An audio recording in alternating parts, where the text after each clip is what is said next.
As the world is facing trying times, where do we turn? Where do we turn for orientation, perspective, comfort, and inspiration? We engaged online with our friends and colleagues along the European Greenbelt in conversation about who we are, where we are at, how we arrived here, and where we might be going. During the winter of 2020 and 21, the EGB Association and its partners conducted an extensive online interview series with the guardians of the Balkan, Central European, Baltic and Fennoscandian Greenbelt. This series will now be made available for you to serve as a resource and a heartfelt greeting. May we all meet again in person soon.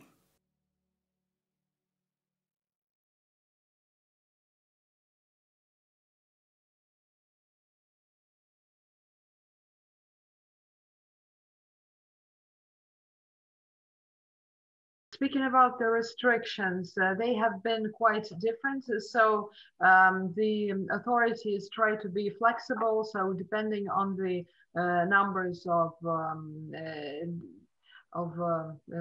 sick people, they lift or impose new restrictions. But overall, of course, during 2020, it was very difficult to hold any public event, and which was unfortunate for us because because the Republic of Karelia turned 100 years in September of 2020, and we were going to hold a large conference, and one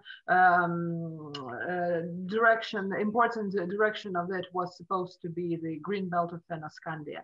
So we were not we could not hold it, and we decided not to hold it via Zoom because it is a different experience, and we have been just quite tired of Zoom just through the projects that we have, because we need to have a lot of partner meetings, a lot of coordination, and finding solutions to the problems, the restricted travels, the seminars, and so on. So one part of it is probably the conference, and also we have some plans for 2021. For example, as you know, the European Green Belt is going to hold European Green Belt Days, something like that. And within this program, we are going to have some public events here, and we really hope that we will be able to do that. Now, because the Russian society is starting vaccination, overall the restrictions right now are being gradually lifted. We hope that this late spring and summer, it will more or less go back to normal. But of course, we had to adjust, and it's very good that so many people now know how to use Zoom, and it's no longer something special. And it is also very important. It's very comfortable. And one final thing I would like to say is because Green Belt of Fennoscandia is about ecotourism and protected areas. Overall, at least we and our Finnish partners, we saw an increase in the ecotourism. The tourist flow has been quite large, and it was in fact something that we anticipated and our Finnish partners anticipated, but it just overall kind of stresses the importance of monitoring recreational load, making sure that there is no overflow and that the management structures work as effectively and smoothly as possible, so that we can control the tourists that come and they don't make it worse. Yes, certainly COVID-19 has affected us as it has affected all the others. It has changed a bit our work internally. So as you can see from maybe my picture back in the background, I'm at home, as almost all of us are, if only possible, But as we are at the same time a field organization, there are people also in the field making nature protection management works, and for example, cleaning, seeing that the recreational objects are in good shape and so on. But if only possible, it is strongly recommended for all of us to stay at home and work distantly. So we have these distant meetings very frequently. And that same concerns our cooperation with the neighboring countries. So there are many cross-border cooperation projects running. As you probably know, there has been and there is at the moment also an active EU-Russia cross-border cooperation program for several years. It's now, I think this phase is ending this year, in the sense that there will be the last calls for funding, and then they are now already planning in the next stage, next phase and next program. So, and this CBC program has 3 geographical zones or dimensions. For Finland, it means it's in the north, the so-called Colarctic region. There are projects that are basically led in that region, the north of Finland, the very north of Norway, bordering with Russia, and Murmansk region from Russia. But they also can and very often do so. They join neighboring regions. For it, that can mean that in Russia it is the Karelia Republic to the south from Murmansk region, and in Finland there can be neighboring regions also towards the south. But the leading partners should be from that geographical region. I could mention one fairly interesting project that is at the moment running, that is called Salmus. It has the objective to improve conservation of freshwater mussel and its host fish species and their habitats. So there are partners. Finland is leading that project. Then partners are from Russia, Norway, and also from Sweden, the northernmost region from Sweden. And for that project also, this COVID situation has caused that there cannot be transboundary meetings or expeditions from one country to another. But they are running joint webinars and meetings. And I also just recently attended one of that meeting where they reported their works from each of the partner countries. And then the 2 other CBC zones next from north to the south, southwards is Karelia region. So there our leading region is in the middle of Finland. And then from Russian side, it is the Republic of Karelia, which is the leading area. And then the 3rd region is southeast Finland region. And there, from the Russian side, it is mostly the Leningrad region. The region itself is called Leningrad region, although the city is St. Petersburg. So there are many. I took a look from just out of curiosity. a few days ago how these 3 different zones are doing, and there are like tens of projects on different kind of topics. So there are not only nature conservation projects, but there are projects for development of communication and cultural exchange and development of sustainable economy and so on.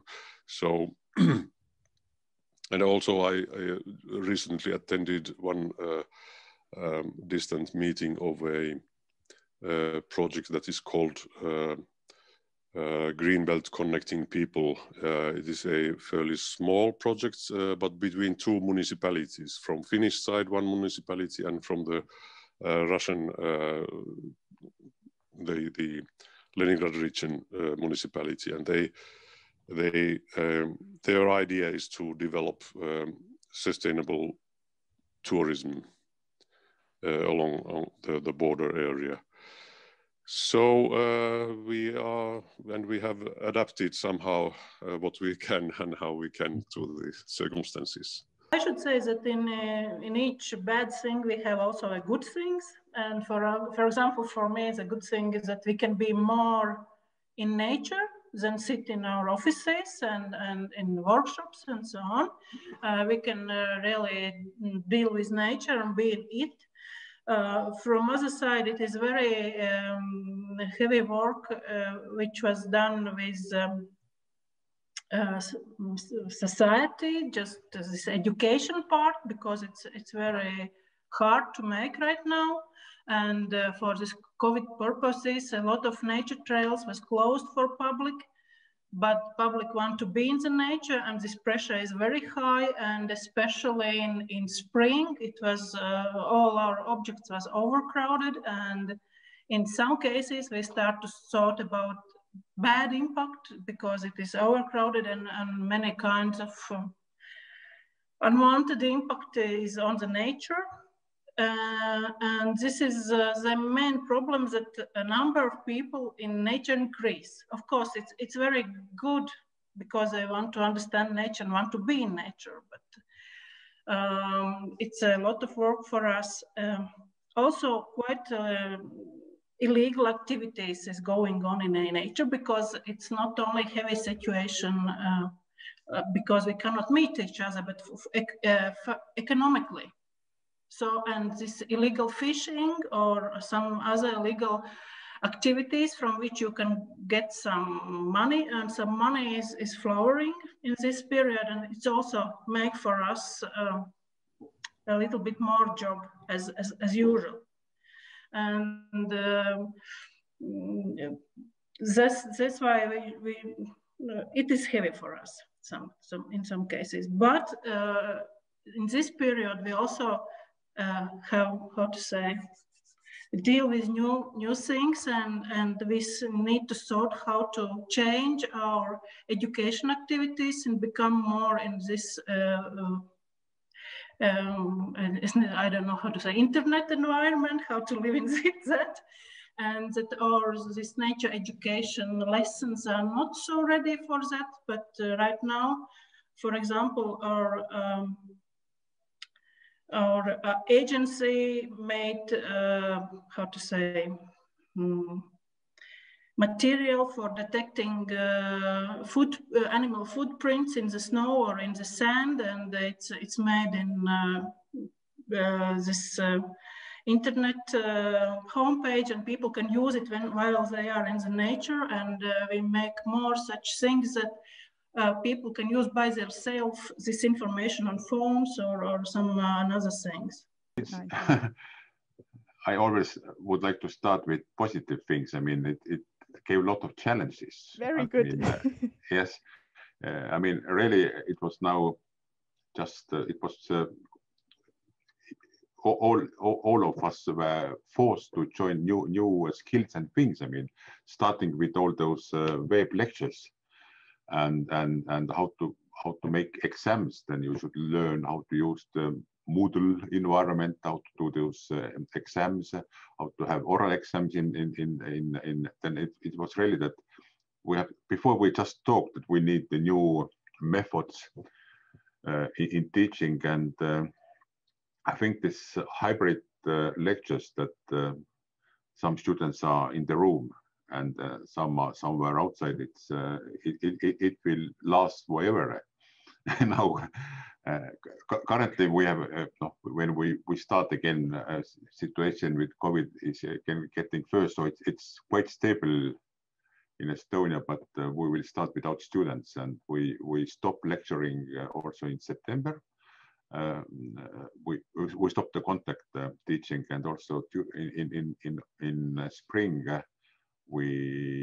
this contact lecturing was stopped for 2 months, I think, or 3 months. But it was challenge to learn advantage of technologies, and now all our lecturing rooms are equipped with very good cameras, loudspeakers, and things. And then also psychologically, it's very easy now to have these lectures. Then before it was like it was quite strange to sit in front of computer and give lectures, but now it's a part of everyday life now. This is the very positive. Of course, students are. It doesn't replace this personal contacts. Then students, no, they still have some teamworks, but they don't meet personally. And it's also interesting that in our university we could have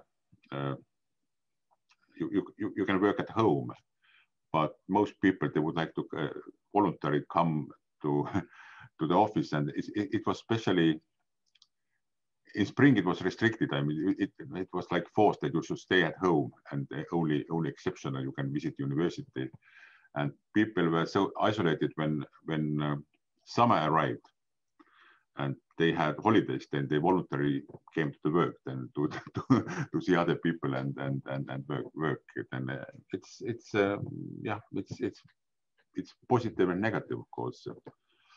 But I like that we have learned, or we were forced to learn so many things, and of course we had several training courses as well, that how to use all those facilities and things. It gives it gave a lot of extra work, because to prepare some exam questions or exams in this Moodle environment, it takes much longer than just to have ordinary exam. And then you should create totally new questions and new type of questions. And then it took more time, but it was interesting then. I can imagine, yeah. And happily we could continue with our fieldworks. Then it was also pleasure to travel inside Estonia. So yes, of course, the pandemic situation impacted us, well, like everybody, or like each organization or institution working on environmental protection. Well, luckily, from the financial point of view, which is very important, obviously, our sponsors, so mainly different European funds providing European funding, from the very beginning introduce a very friendly, I would say, policy if it comes to postponing of different tasks, or providing quite big flexibility if it comes to budgetary issues. So moving some funds from one period to another, or just moving some activities in time. So that was of huge help for us. We have 2 big Interreg projects running right now. So that was very important for us to have this financial flow ensured during this COVID pandemic. So this is if it comes to financial issues. If it comes to our activities, let's say in the field, surprisingly, COVID didn't cause a big harm if it comes to field work. So it's mainly due to specificity of our work. Nature conservation activities took place mainly, you know, well, in the field, in the wild. So actually, you know, wild animals and habitats don't know nothing and don't care about COVID. So and that's they are usually located out of cities and communities, human communities. So we were able to continue our work in the field, which was very good. But of course, the biggest problem that I see if it comes to pandemic situation and NGOs work is some limitations in contacts and in personal meetings. Of course, COVID for sure will change our life. So we will be more, you know, on online platforms that we were before, which is good. This is not bad. You know, this is something new, and just that was some factor that forced us to explore, you know, this online communication or remote communication modes. But on the other hand, I believe that we should be very careful to not lose, you know, all these occasions or all these profits that personal meetings brings. All this, you know, social part of our work, which is also extremely important because of networking and exchanging of, you know, opinions. So I really hope that we will be able to go to find some Aristotelian, you know, golden middle, you know, to meet somewhere between this online and only physical meetings, also to, of course, reduce the carbon footprint and so on. So, like I said, this is something good connected with the pandemic. So people who didn't even try these online, you know, tools now have to or had to get more familiar with them. But on the other hand, we should be very careful, you know, to not skip what is very important in physical contacts. Yeah, it has affected all our work because many things or many parts of our work is connected with meeting people and talking and things like that. So it was impossible to meet physically with people. So all the things should be moved to online space. So it was a bit difficult. Well, it is difficult on technical side because you should be good in technical issues and things like that, and not everybody is very good at this. And even more, sometimes it's a question of connection and things like that, and devices that something doesn't work. So it's more difficult for things like that.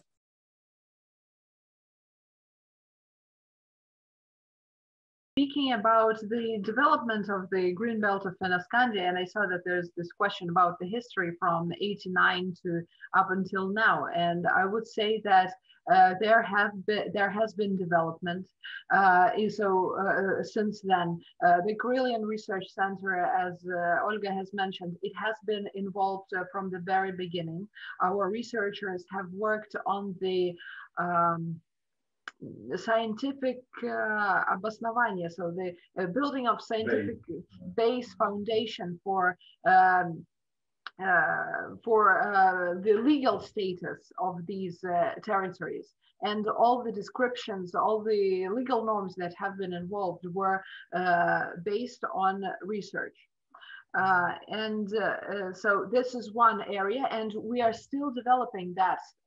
For example, one of the latest additions to the green belt of Fennoscandia was the Ladaga Shkeris protected area, if I'm not mistaken. It was founded in at the very end of 2018.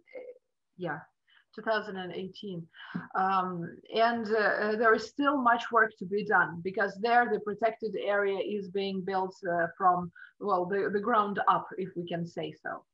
And speaking about the other protected areas, they have been kind of professionalizing. I don't know if that's a word, but they have been building competences, they've been building infrastructure, they are trying to follow some contemporary tendencies like of ecotourism, and like here in Karelia, the authorities have been interested in like glamping and some modern things like that.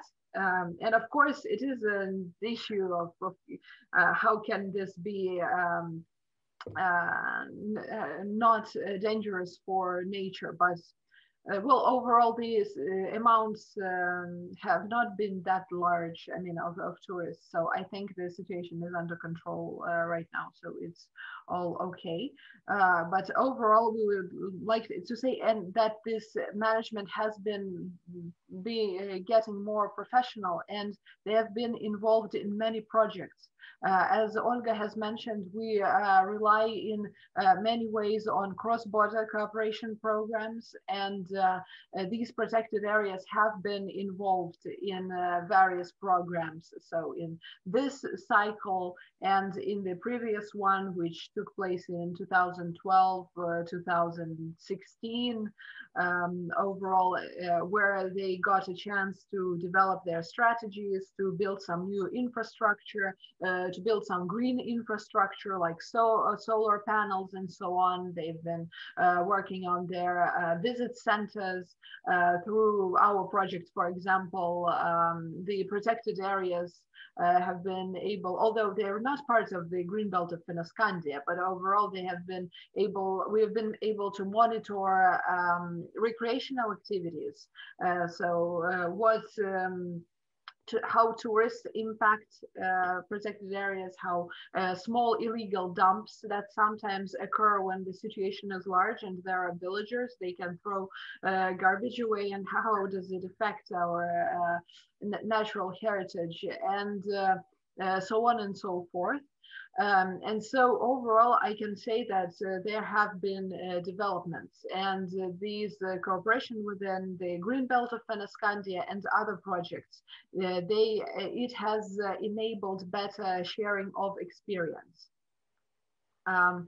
Speaking about our cooperation with Finnish colleagues, I should say that it has been very good and successful from the beginning, but in some ways it has relied on personal inputs from some people that unfortunately many of them are of a generation that is retiring this year or last year and so on. And it is one of the challenges for us to find some really good people to follow in their steps, because of course we can write some new project applications, and people will, if there are salaries, people will be found there, and they will participate. But it is a question of motivation in some ways, and our partners such as Timo Hokkanen, Stapia Lindholm, and Aimo Sano, they have been so interested personally, and they know the situation so well that we find it challenging maybe right now to find the new generation of people to cooperate, because right now, as far as I understand, some young researchers, they have to be flexible, they move around, and it's not easy to just follow one topic for many years, as it was possible to do before. And of course, one of the challenges here is that the Green Belt of Fennoscandia hasn't had some sustainable, regular source of financing. It has been based on initiatives, on grants, which were found each year for some particular activity. For example, one of the latest grants that we've learned of is the grant to, is it Metsähallitus or is it? Yeah, so Metsähallitus, who won a small grant from the Finnish Ministry of Foreign Affairs, and they are going to interview Russian participants of the green belt of Fennoscandia in order to monitor, evaluate, and well, know where to move forward.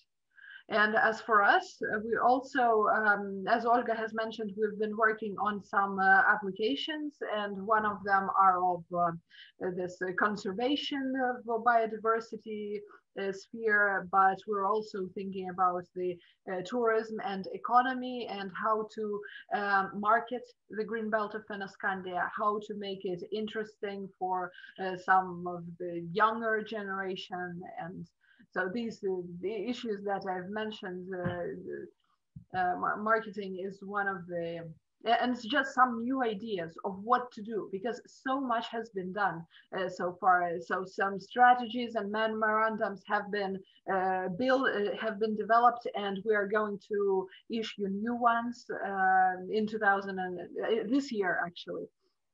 Then new infrastructure has been built, seminars and conferences, of course. There were some books issued. I don't know about films before that, but there are plans to shoot a movie. Hopefully it will also work out. And even games about thematic games about green belt of Fennoscandia have been developed. I have a board game in my home, so there you have to travel through the green belt of Fennoscandia and you meet different animals and so on. So, and this work, as I mentioned, it is both publications, some legal matters, and yeah, just would like to add what the Alexander already said, that last maybe 5-7 years, we started to get some support for such cooperation. I mean, in European Green Belt and Green Belt of Fennoscandia from our regional and federal level. That is very good, from our ministries, because it shows that they are very interested in such work, in such cooperation, and even they supported us not on a methodological level or somehow, but by financial supporting too.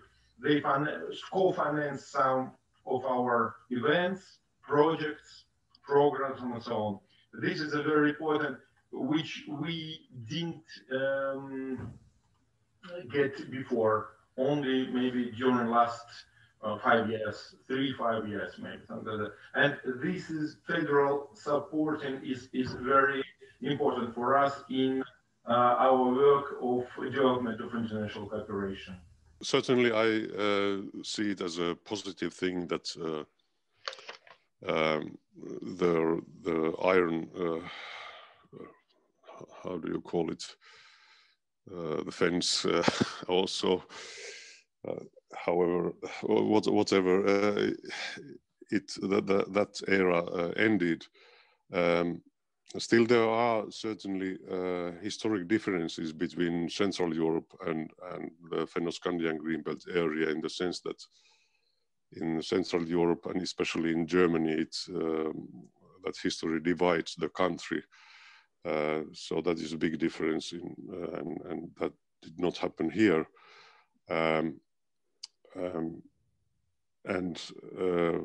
It is clear that after '89, the fall of Iron Curtain enabled a very fast growth of cooperation, also in research, and mostly in research in the beginning. But afterwards, also this joint project world developed, and EU came into into this by giving financiation for joint projects. So thereafter, actually, it has grown immensely compared to the earlier time, and people are traveling. If we forget about COVID-19, so very many people travel across the border from and from many places along the border between Finland and Russia and Norway and Russia. And maybe as one descriptive feature is that nowadays Metsähallitus has to pay some attention to try to convince people visit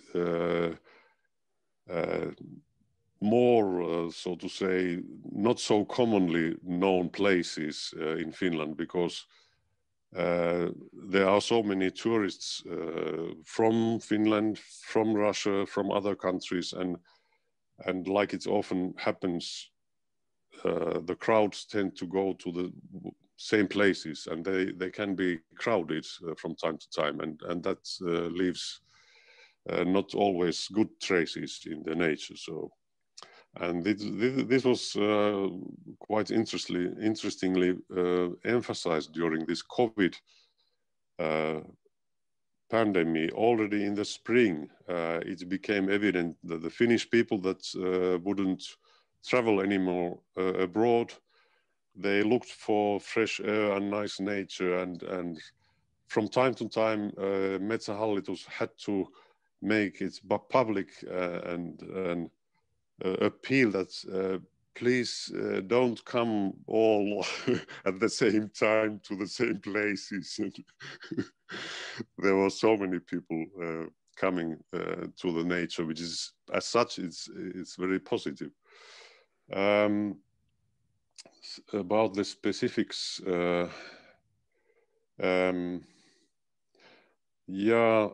from what I have seen, the Fennoscandian Greenbelt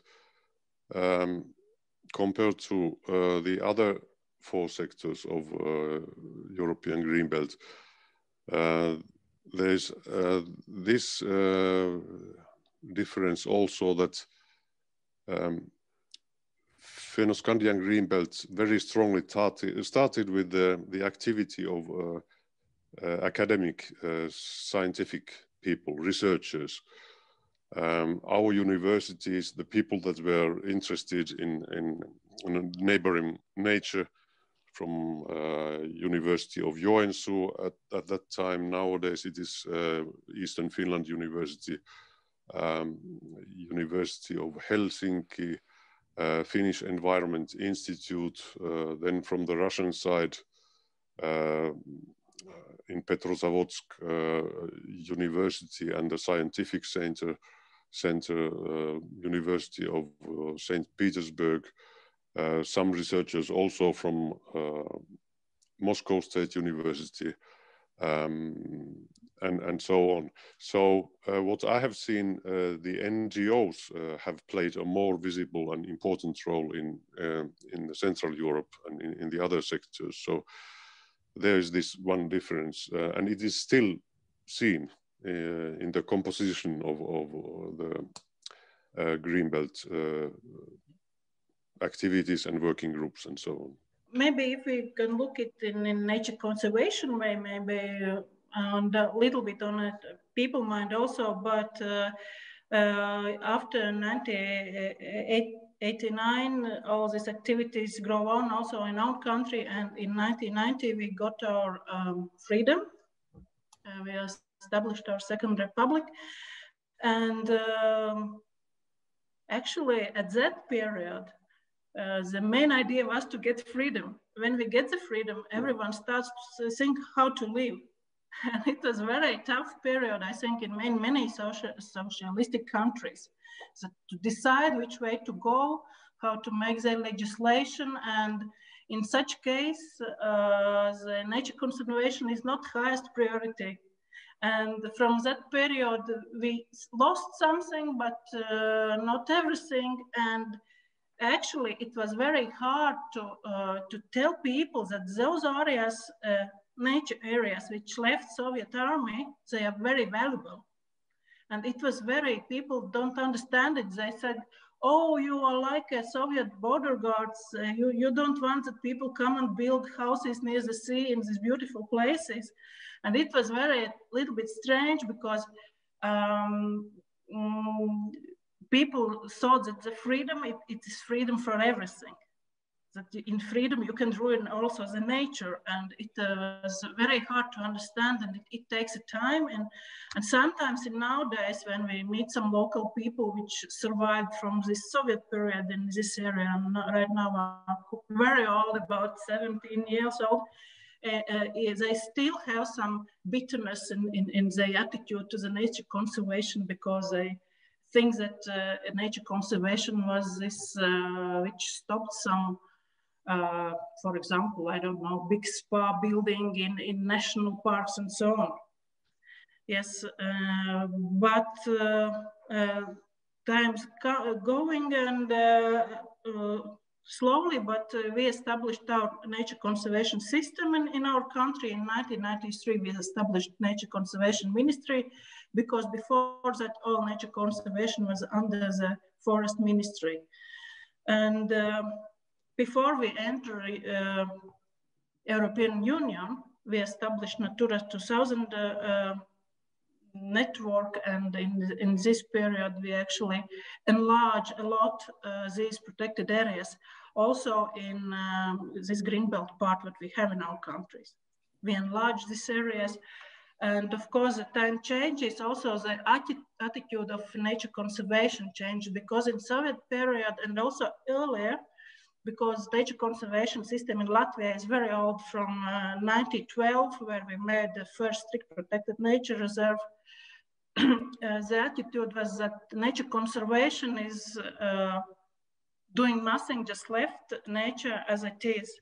And at that period, at the beginning of 2000, we understand that we have lost a lot of, for example, meadows, grasslands that should be managed, but people don't do it anymore, because this local farming disappearing, and very rapidly we change this attitude to nature conservation, that it cannot be proactive, it should be active, that we should do something.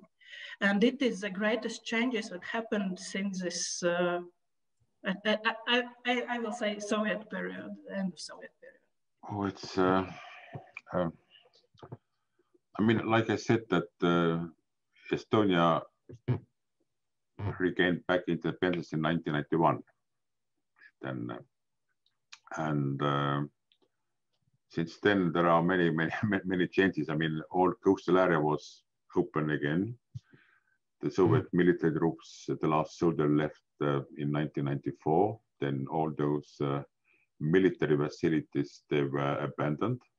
That, I mean, it was enormous infrastructure what they had.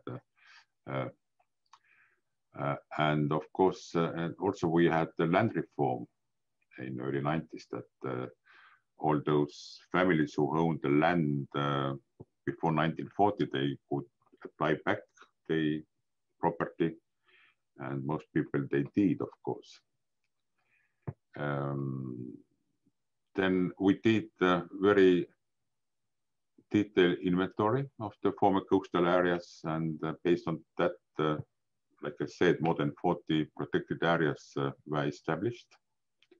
First of all, of course, now we have totally different situation in Polish coast to compare what we had before 89. The political transformation of 89 bring many good things, but maybe, you know, it won't be so popular what I will say, but also some bad things. So for sure, before that, Polish coast was much more wilder. Well,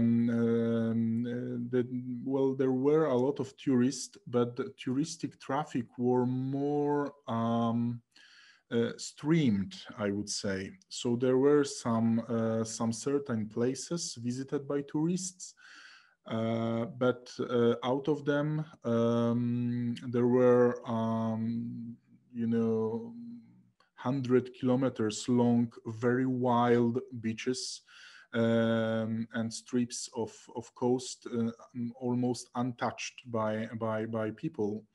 After 89, the economical situation in Poland improved, and also touristic traffic became more and more heavy.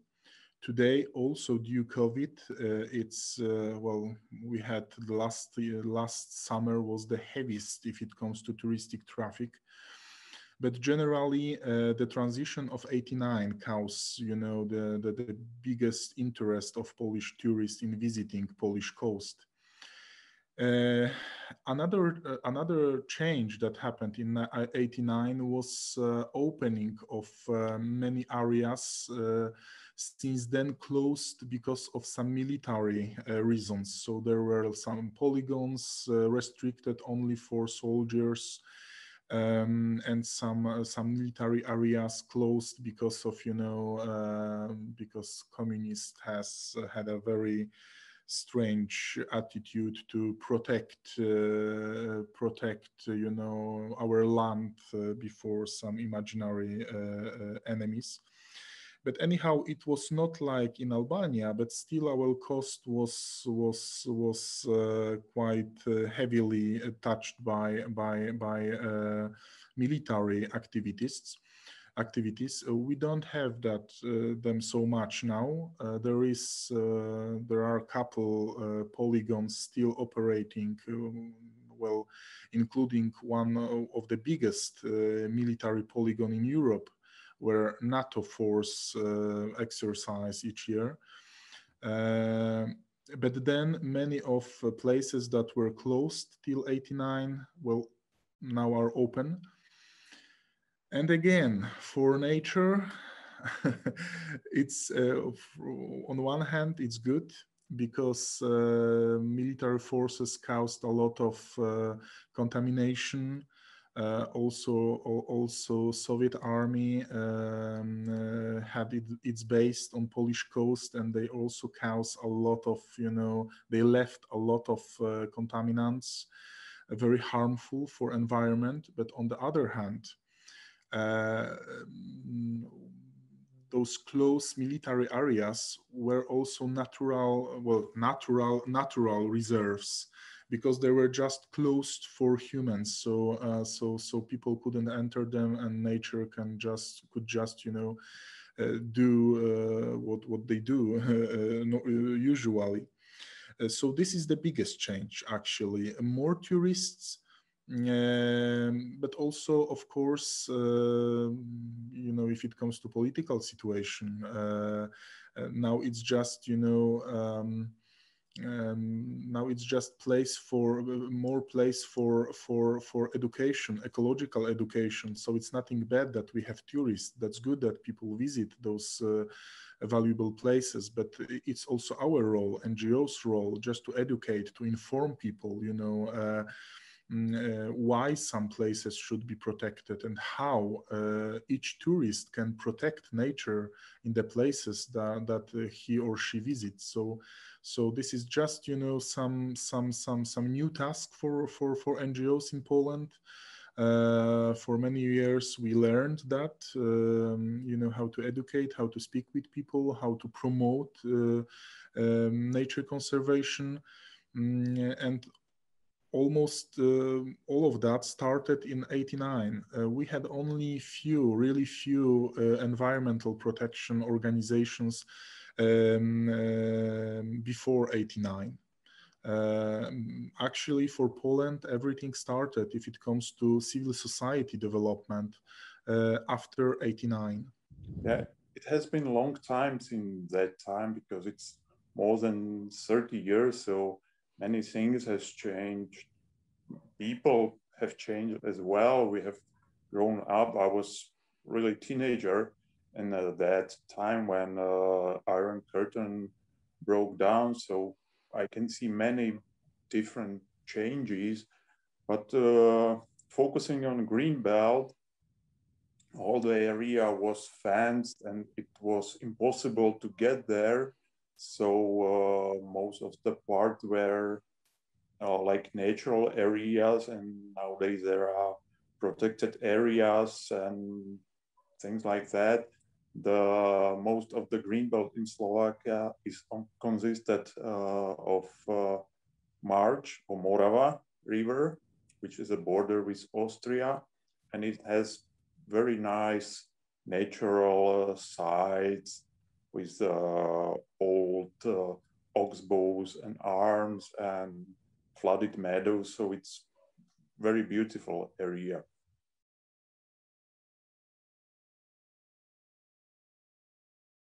I would say so. I would say that it is a positive trend, but of course, for better,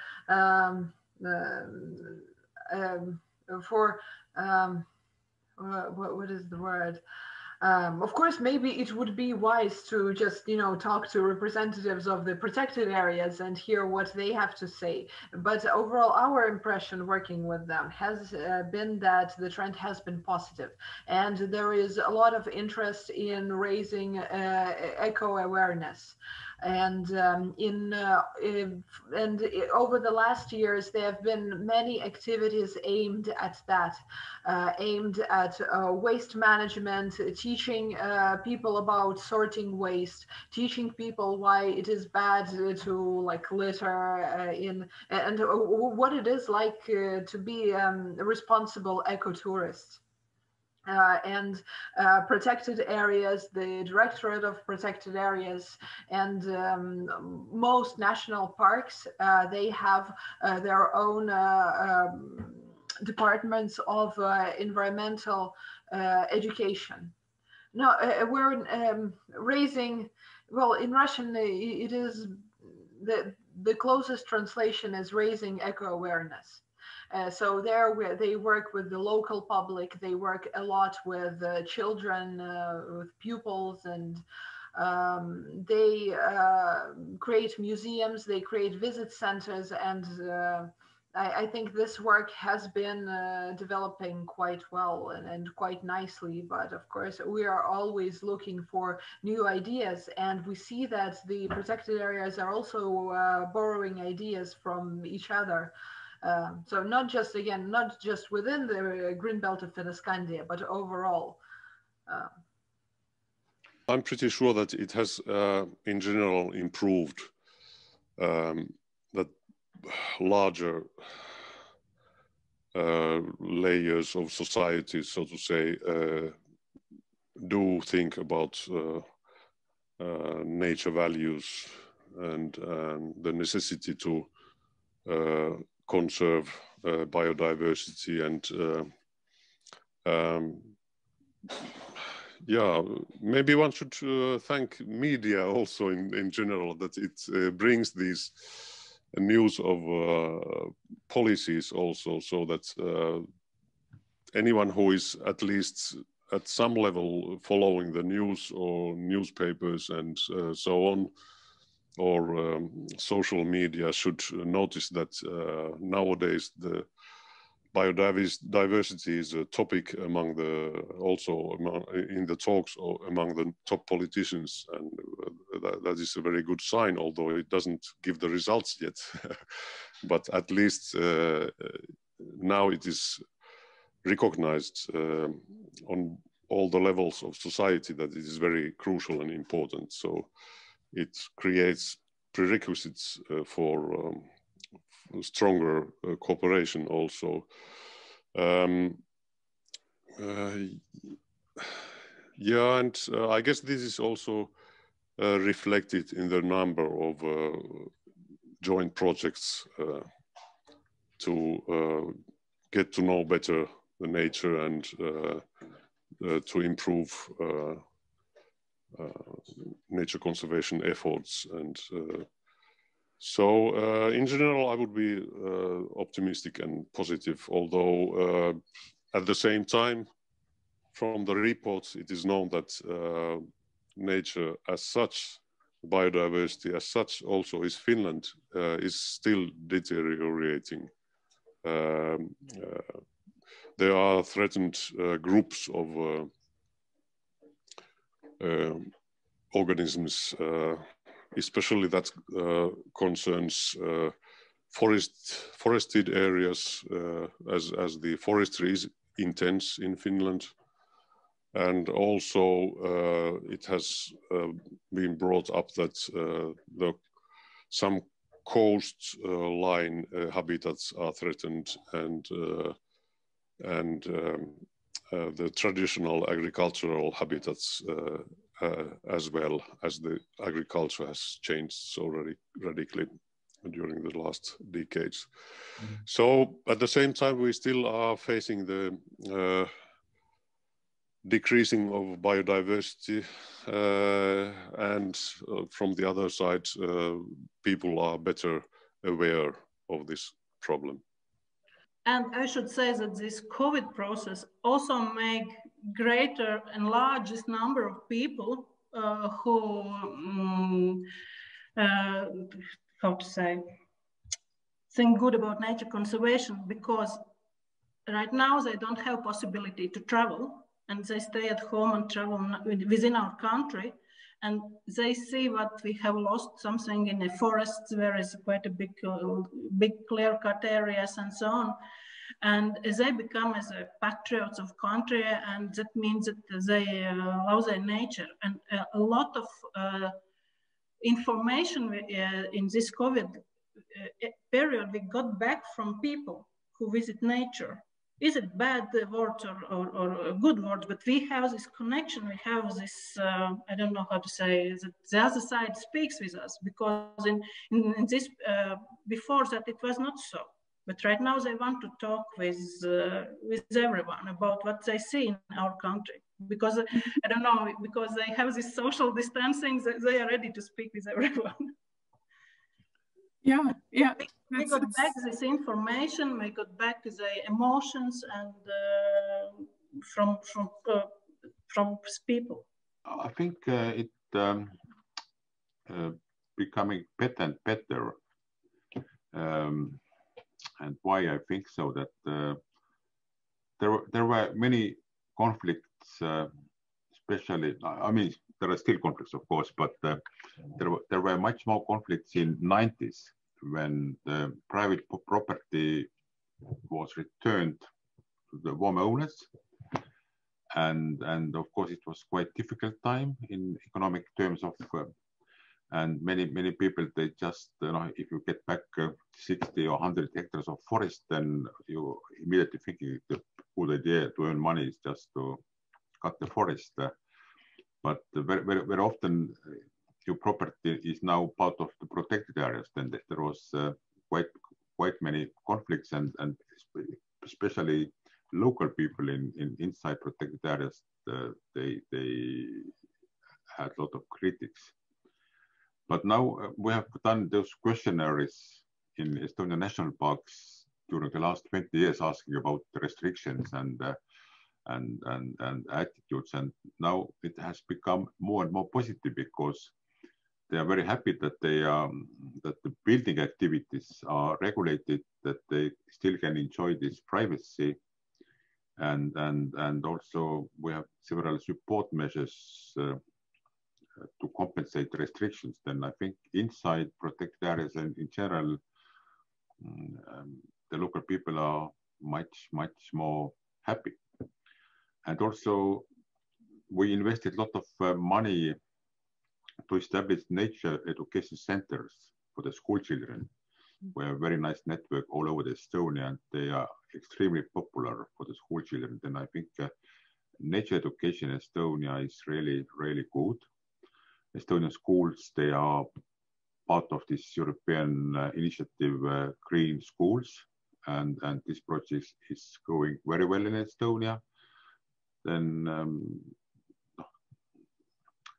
I think the situation has improved quite a lot. This ecological awareness is becoming more and more important.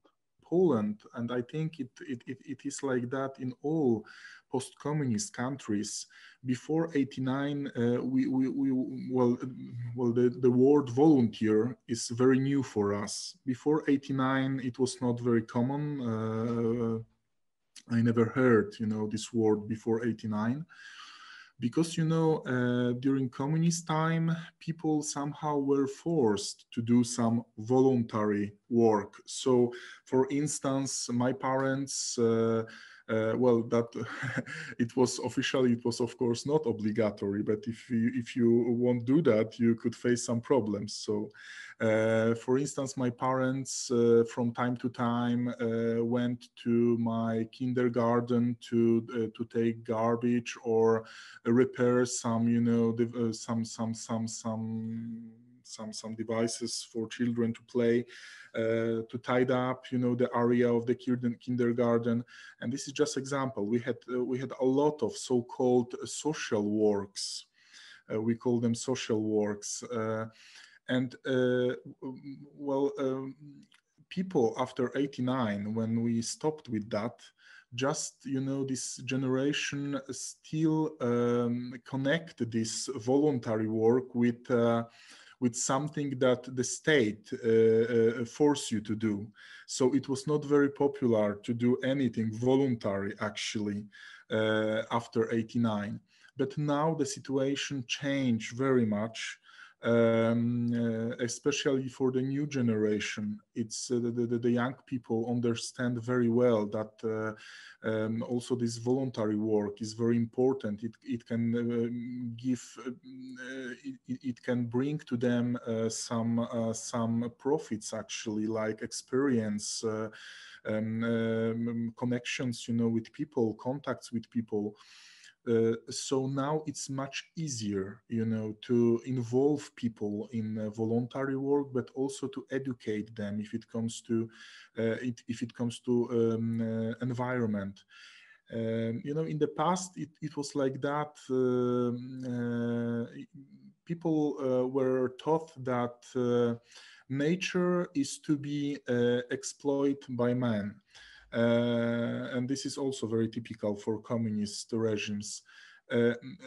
Now people really understand that actually there is a direct link between their health and well-being and the well-being and health of environment. We have a huge problem with smog in Poland. A lot of our cities are, on the top of the list of the European cities with the worst quality of air if it comes to urban areas. And people now start to understand that, actually this dirty air is directly connected with their lungs, with their health, with the health of their children. So it's much easier now, to educate people, to work on environmental awareness of general public. Now I can say that we are more close to EU standards if it comes to public awareness, if it comes to environmental issues that we were even 10 years ago. Yeah, I think also ecological and nature conservation awareness has raised in the recent 30 years. The big issue was entering the European Union, which brings also implementation of a direction of European Union and also implementation of Natura 2000 sites, which was very important for us, and we identified and designed several areas, and also some areas which belongs to Greenbelt are now part of Natura 2000 sites. So I think we can see some changes in awareness, and it is strongly visible in last years also. with a growing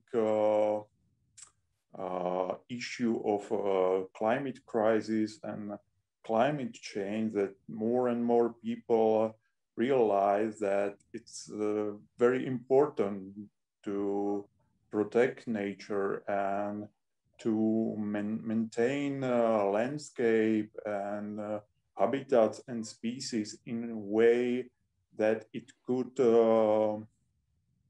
somehow cope with this climate changes. So it's really big issues. We have many different examples. For example, last week we had strong floods in some parts of Slovakia. So there are floods, heat waves, strong wind storms and things like that, which influence life of the people, and more people realized about the question and issue of nature conservation and let's say even climate conservation or climate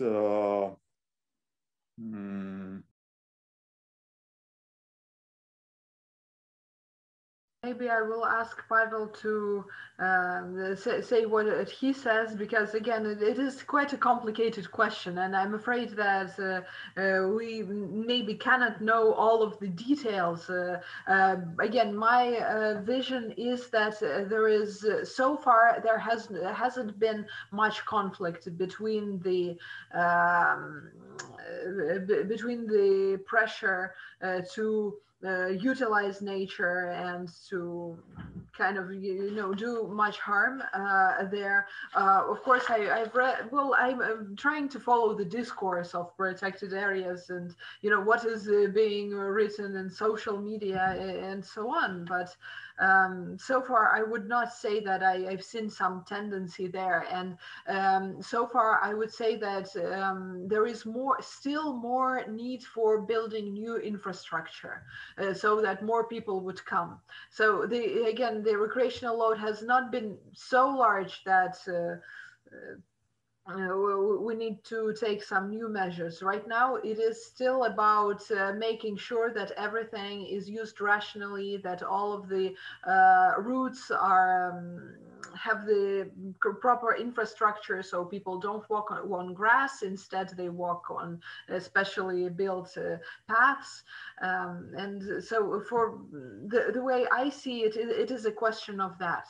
Yes. But of course, protected areas need to make sure that no harm is being done. And so far, speaking about economic activity, I would not say that it has been as maybe large as we would even want, because here it's better to just see this recreational load and what local villages do, making sure that waste management there is good, that they don't have this temptation to throw something away into the forest instead of disposing of it properly. We need, in the Republic of Karelia, we need to develop our economy, and especially the field of tourism, which is potentially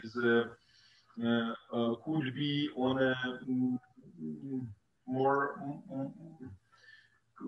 more high level than we have for the moment, and we need more tourists, not from abroad, from Finland, for instance, or other European countries, but from Russia, Moscow, St. Petersburg areas, which you know that they are very big cities, and from all the another Russian regions. But I think that at the moment we have some kind of balance between real nature, which we have a lot of it in the Republic of Karelia, especially in the northern part of the Republic. And of course we have mining, we have gas, which is going from south to north, yes. But I think that now all these industrial things or infrastructural things are developing in a balance with nature. everything more or less okay. We don't have any big ecological problems. We didn't have them, and we don't have them nowadays. And I think that all the policy in our region is developing through this balancing level, balance between development of industries and touristic infrastructure and real nature. Because as you know, we have two largest lakes in Europe in our region, Ladogskaya Lake and Onega lakes.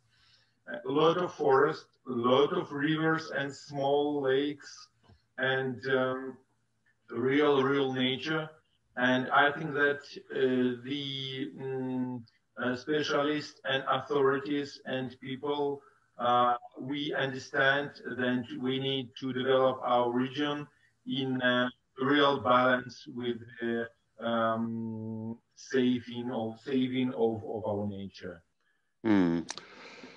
Yeah, certainly it's constant planning, and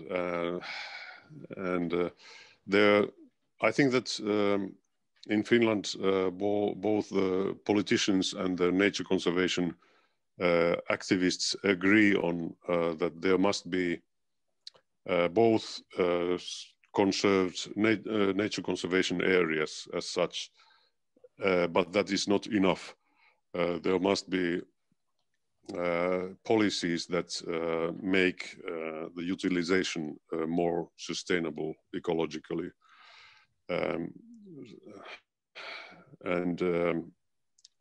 By the way, just this morning we had one distance meeting about possible joint projects for the next year. There would be some municipalities from the north and the Finnish Environment Institute and our organization, and there was this the intention to look holistically to the situation, so that as some utilization can cause contradictions between nature conservation and vice versa. So these people representing these different sides of interest should be brought at the same table to talk and find ways how to solve the local problems. So I would say that the traditional hunting traditions, there are certain attitude things to make better, but in a larger scale they are not the real problem as such for biodiversity. More threats can come from, for example, very intense mining industry or forestry. At the moment, I don't see very catastrophes going on. We had one, but now that is also already, I would say, what happened, that happened, and it's probably cannot be recovered. It is in the area of the middle part of Finland, close to the Russian border. It is a mining place. There are plans for new mines. I took a look at the situation, and at least what to my eyes was positive, that mostly the big international companies had come to a conclusion that maybe the mines would not be economically attractive for them, and that the environmental control system, the evaluation of risks would make the process for them too hard. So it seems that now Swedish and Finnish companies are mostly those that are interested in some 3-4 mines which could affect the Fennoscandian green belt. There are these metals for the accumulators for the green economy, so to say. So there are certainly things that have to be considered carefully. Yeah. I want to say that it cannot exclude each other. There is a way that they can exist. So the answer is, can we find this way, and can we want to live this way? Because if we want to live this way, there is a lot of things from which we can say, no, we don't do that, or we will not buy that, and we don't need that. And the question is how ready society is for these changes. I think that, of course, the main instrument is economic. Money is said quite a lot in this world, and the same in nature conservation. But while we haven't changed the way of thinking, which will be the closer to the nature and use less some products from, I don't know, from other continents, and use local products and so on and so on. Well, it will not be in our minds, it will be very hard to change. And for example, Latvia is a forest country, and quite a lot of our economics based on forestry. And I think it's for all Baltic and Scandinavian countries, it is a challenge what to do with our forestry, because in many cases, and quite a lot of scientists already say that it's make a very big damage to nature, our way of forestry. Even Swedes are saying so. And I think that it will be a great decision somehow, and maybe I hope very soon, how to live next with our forestry. It's quite a hot issue in Estonia, and especially conflict between nature conservation and forestry. Currently we are compiling a new development plan for forestry 2030. And the main issue is the amount of timber what could be cut, or amount of forest. Then of course this economic sector, they would like to increase lodging pressure, and nature conservation people saying that it's already above the limits already during the last decade. And also this forest management has become more intensive even inside protected areas. I mean, ministry or government has changed several rules, and it's not for nature conservation opposite. It's more for forest business and economy. And also, I mean, it's forestry is quite intensive in Estonia. 95% of our forest cut is clear cuts. And very often, I mean, local authorities, they don't have any measure to regulate forest cutting even inside the settlements. And there are a lot of conflicts between the local people and those state forest company. At the same time, the state forest company has done many very good things. I mean, I think we have one of the best infrastructure for hiking thanks to this company. All those camping sites and grilling facilities. But yeah, the current situation is that there are quite many conflicts between forest sector and nature conservation.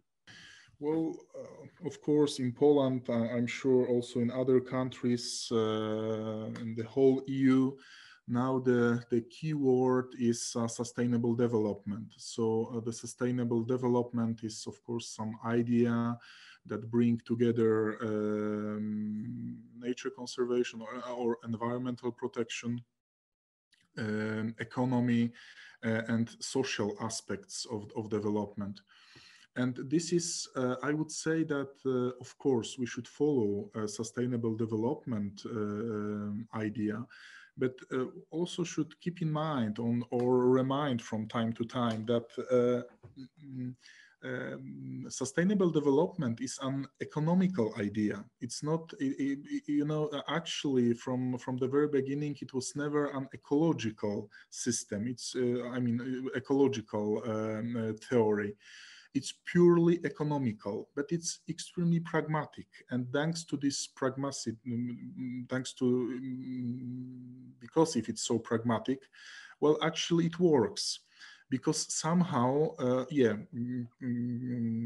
going back to this golden middle, it creates or give the golden middle, the best possible, I believe, consensus if it comes to ecology, economy, and social needs.